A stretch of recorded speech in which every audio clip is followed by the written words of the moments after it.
Assalamualaikum warahmatullahi wabarakatuh. Selamat datang kembali di dalam video pembelajaran. Sebelum kita memulai video pada kali ini, mari kita berdoa terlebih dahulu agar semuanya dilancarkan.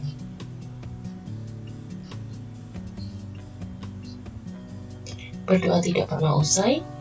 Pada kesempatan kali ini saya akan membahas mengenai bagaimana melakukan analisis korelasi menggunakan SPSS.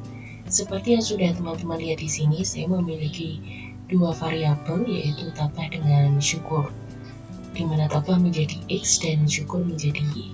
Secara notasi, secara teoritis, korelasi memiliki notasi R kecil.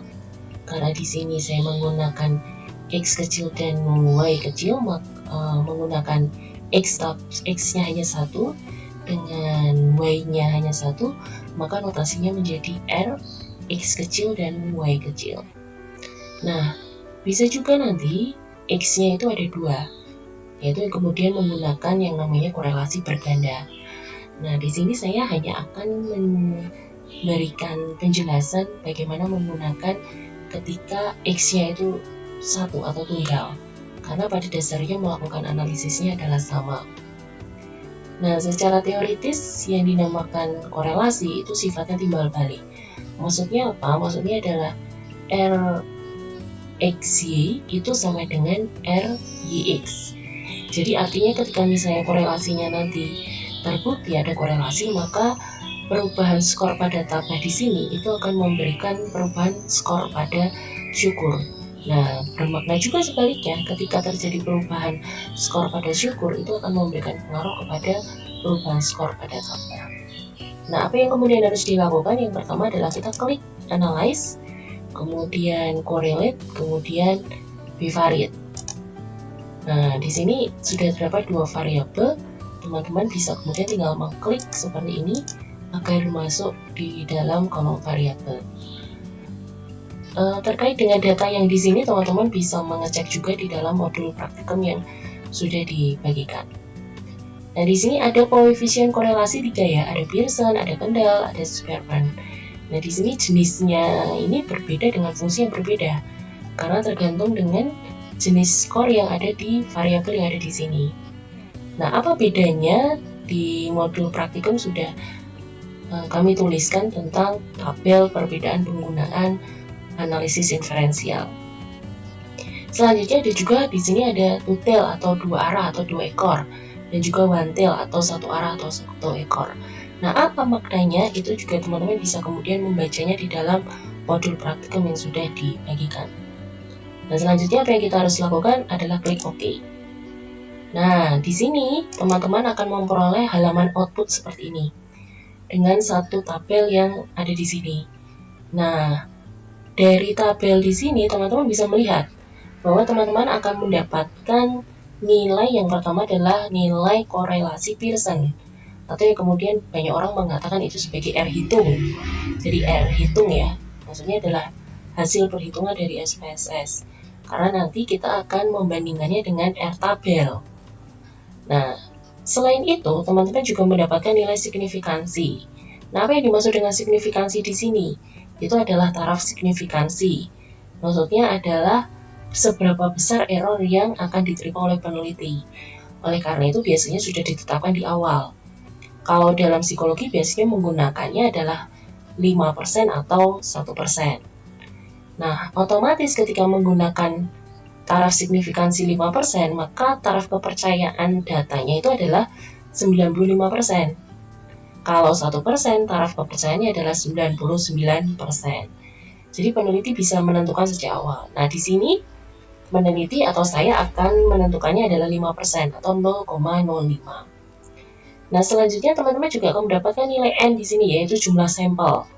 Kalau teman-teman lihat di sini jumlahnya 12, jadi pasti sama dengan jumlah yang di sini. Ada 12 subjek. Jadi kita menggunakan 12 subjek. Nah, ini sangat bermanfaat ketika misalnya teman-teman menggunakan sampel yang sangat banyak. Ini bisa digunakan untuk melihat atau mengecek apakah ada missing value atau tidak, gitu. Jadi di sini bisa digunakan untuk itu. Nah, tadi sudah saya sampaikan bahwa secara teoritis R atau korelasi itu sifatnya timbal balik, maka di sini outputnya juga timbal balik. Teman-teman mendapatkan nilai tabah ke syukur dan juga syukur ke tabah yang nilainya pasti sama. Nah, pertanyaan selanjutnya adalah apa kesimpulan dari data yang kita peroleh ini, gitu kan? Nah, sebenarnya secara mudahnya, paling mudah adalah kita melihat signifikansi. Di sini kita sudah pahami bahwa tadi kita sudah menetapkan bahwa taraf signifikansi yang digunakan adalah 0,05. Nah, ketika signifikansi hasil hitung di sini itu lebih besar dari 0,05, maka H0 yang diterima. Tapi ketika nanti misalnya lebih kecil, P kurang dari 0,05, signifikansi kurang dari 0,05, itu maka H0-nya ditolak. Nah, kalau di sini terlihat bahwa signifikansinya ternyata atau P itu lebih dari 0,05, 0,180 lebih besar daripada 0,05. Maka H0-nya diterima, yaitu tidak ada hubungan antara tabah dan syukur. Nah, selanjutnya ketika kita mengecek antara R hitung dengan R tabel, itu pasti R hitungnya menjadi lebih kecil daripada R tabel. Coba kita cek di sini.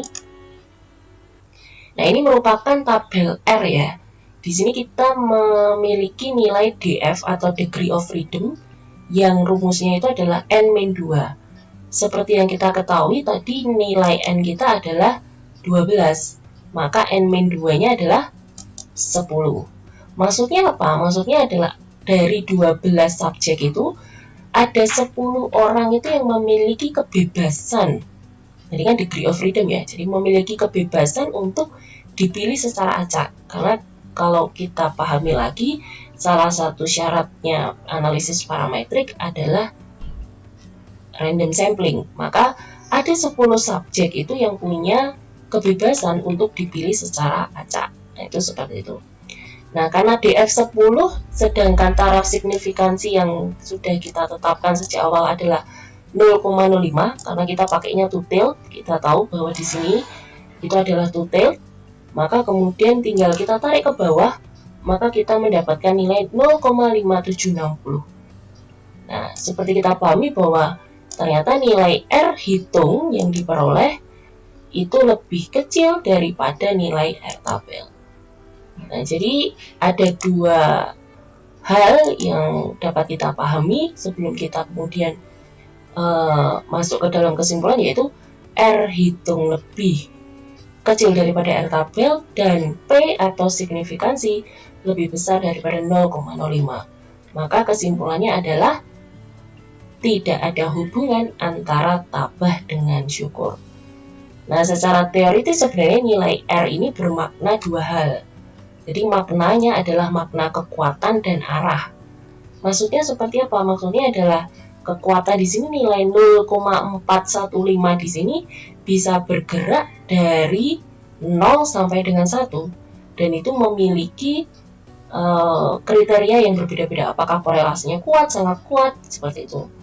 Nah, di tabel praktikum sudah kami tuliskan terkait dengan hal itu. Dan juga bermakna arah. Jadi di sini 0,415 di sini arahnya adalah positif karena tidak ada nilai minusnya. Karena nanti kalau arahnya negatif di sini pasti ada minus 0,415. Nah, kalau seperti ini berarti positif. Artinya kalau misalnya korelasi ini diterima, karena ini kan korelasinya tidak diterima ya. Jadi ketika korelasi diterima, yang dimaksud hubungan positif ketika tabahnya itu skornya naik, syukurnya juga akan naik. Begitu juga ketika tabahnya turun, syukurnya juga akan turun. Nah, itu seperti itu. Nah, demikianlah penjelasan pada video kali ini, sehingga kesimpulan yang bisa diambil adalah tidak ada korelasi antara tabah dengan syukur. Demikian, terima kasih atas perhatiannya. Assalamualaikum warahmatullahi wabarakatuh.